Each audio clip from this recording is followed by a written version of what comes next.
was approached with the idea, it was a conversation between, I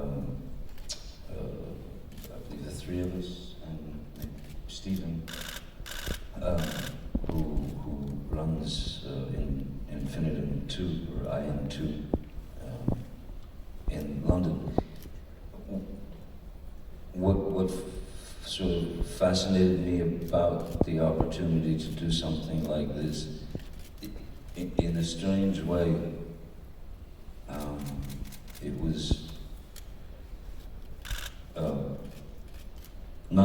certainly not unlike finding any character in any film, but in this case, because of the audience, I remember reading a lot of, like Desmond Morris and just sort of interested in language, and then I started to research, through various books and such. What are the sounds that, for example, a relatively new baby reacts to? We all sit in front of them and make funny faces and noises, but scientifically, what do they react to? Is it ooh? Is it ah? Is it ee? Is it, So I did a bit of that, and I thought what would be great is to invent a language for the character, and then they had the patience to deal with me after that, even because I thought the only move now is to mix my dialogue with the actual sound of a puffin, of one of the birds, to give it an organic support, as it were. I mean, this will sound a little strange.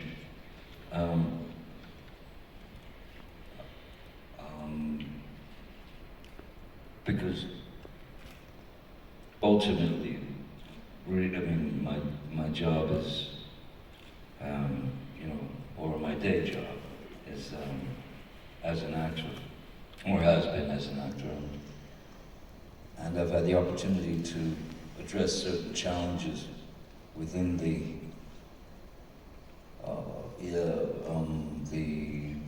location of characters, and these things came to me, and these characters came to me, and they weren't always accepted with great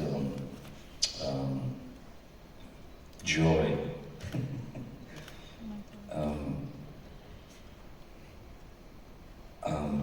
So for me, for example, when I was a kid, on I think it was like Sunday afternoon, there was a public broadcasting channel that showed silent film. So I'm maybe 5, 6, 7 years old, and I'm watching Charlie Chaplin, and I'm watching Buster Keaton, and I'm watching all these incredible geniuses, with this master craft. That I understood very well at a certain point that silent film was, the challenge was that there's no talking, so the difficulty is you don't have the luxury of language to aid you. Language, whether there's any subtext beneath it or not, you say the words. That's what people sort of buy. But so there's a challenge, a great challenge in silent film acting, because you don't have the words. So it's very easy to say the words "I love you," but to express it back in those days, I mean, it's in the eyes, and that's the only place that it can live, because it has to be inside of you, it has to come from you. So that's a great challenge. A character like Captain Jack Sparrow, for example, was a challenge because, well, first and foremost, I regret that I must admit that I was mostly excited about having infiltrated the enemy camp. I really was. Because it was a real risk for them to hire me, and they were not pleased with my choices on Pirates. But I stayed in my arena, and I refused to change the character, because prior to what was I looking for Captain Jack Sparrow, I was looking for a character that could step outside of the parameters of cinema. In other words, if you have a 5-year-old, a 35-year-old, a 75-year-old, and a 95-year-old sitting on the same couch, and Bugs Bunny or any of those sort of Roadrunner, these cartoons, or these cartoons that I've been watching with my children, or my child for 3 years at the time, that was the biggest influence on me, because what I wanted to do was try to stress the parameters of the character with regard to cinema, and still have him be accepted, but accepted as if he were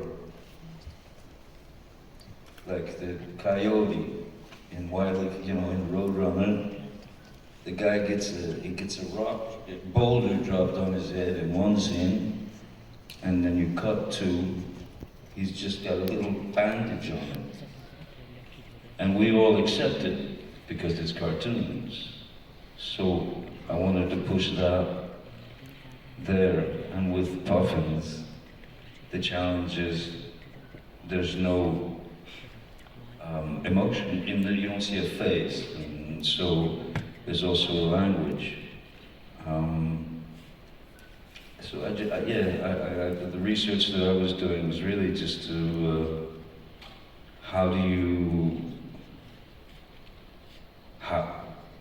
all of us think of it every time we see a baby. How do you make the kid laugh? What are the things that he will react, or that he or she will react to? And that was really a great challenge, because it's just a voice, and it's not a language that you understand. Yet, watching it and thinking about the audience, it's a kind of abstract, absurdist, beautifully kind of carved piece of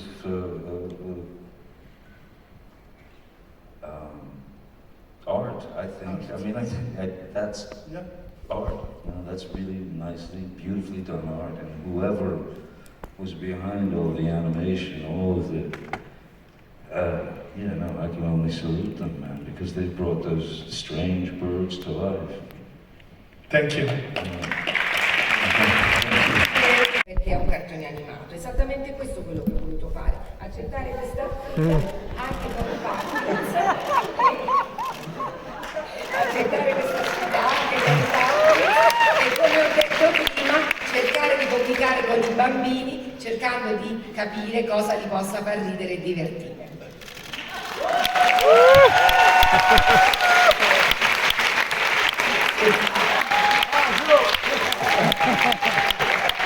Allora, abbandoniamo per un secondo questo idillio tra Johnny Depp e Bruna Cammarano, di cui scriverete tutti domani. Torno un attimo da Andrea Iervolino. It's been a very interesting road. And I still would like to do films, certainly, and you know, meeting Andrea and Monica, and we made a film together, and we're going to continue to make films together. But I think that if I'm going to involve myself in a film, I would. I am thankfully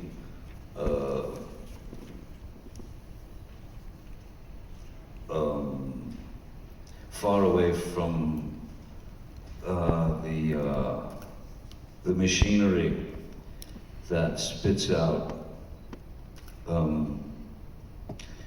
this sort of just lost and found jokes and the formulaic structures of 3 acts and all these things that they pay attention to. Like the idea of a Chekhov play, you see a gun in the first act, it's going off in the third. I want to make films or I want to help people make films from a very, very simple place, which is it's not about fame, it's not about the biggest directors in the world, it's not about the biggest actors in the world. It's about maybe a 15-year-old girl or some kid, you know, has something to say. I don't care if it's shot on a telephone. If she's expressed herself in the way that she feels some degree of satisfaction, I want to be behind her. And I don't think that that's possible in Hollywood. So Hollywood, it's a vacation spot. I would rather make films with people who know how to make films. There's a general lack of knowledge and understanding and condescension. Well, there's a huge amount of condescension, but there's a general lack of understanding of the cinema goer, because I think they've looked down upon them for years, thinking that they need to have everything spelled out, and they don't. Cinema goers would like to be challenged, and they'd like to think, and they'd like to figure it out for themselves. They don't need it hammered into their heads. I'd like to make or be involved in cinema that tries something else. Everything else has been done under the sun. Try something else. Why not? So that's how I feel about that. Yeah. But I'd rather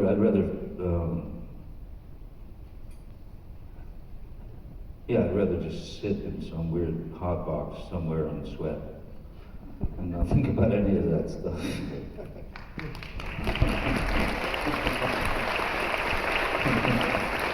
Thank you. And now I gave her a horribly long. I'm gonna leave. I mean, the things I'm most proud of in life are my children.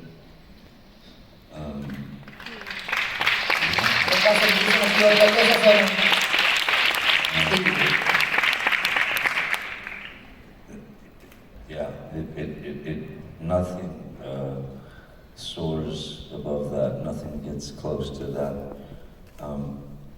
As far as the work, I suppose I come from a strange school of where one doesn't allow oneself to become satisfied with the work, because the idea of satisfaction for an actor, I think, is a kind of death, because then you'll get complacent, and you'll think you're there, which means you'll never push further, you'll never try a little more to add to a character certain elements of life that you've experienced. Innanzitutto la cosa di cui sono orgogliosa in assoluto sono